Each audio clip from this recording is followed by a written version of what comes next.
because the sun was over there in the east, the shadow was going like this. So what I can do is I take my zenith. We can see that the sun isn't directly overhead because there's no shadow beneath, right? Mm-hmm. But Boston is just there. And what I can do is I can figure out where that sun is in relation to me by lining this up with Boston. And I now see that the sun is somewhere just west of the Galapagos Islands. Why? Because I know that the sun today is just a little bit below the equator. And now, from me, I'm looking at it in this direction, and it's about here. Okay. Start at my zenith, and I tilt it until it lines up with the sun. And I create a shadow here on my hand between these 2 points. I line these 2 points up. I bring them together,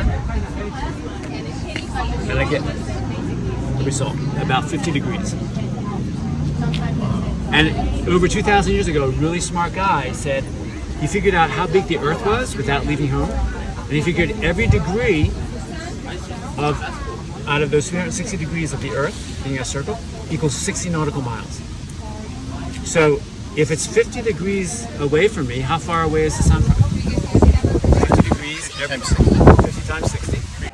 It operates a little bit differently than a typical telescope. There's no eyepiece that you're looking through to see what the sky looks like. What we measure is what's called carbon monoxide. We measure how much carbon monoxide there is in a particular direction.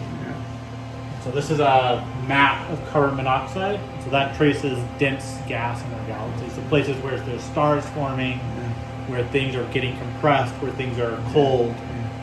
So we're looking at that stuff in our Milky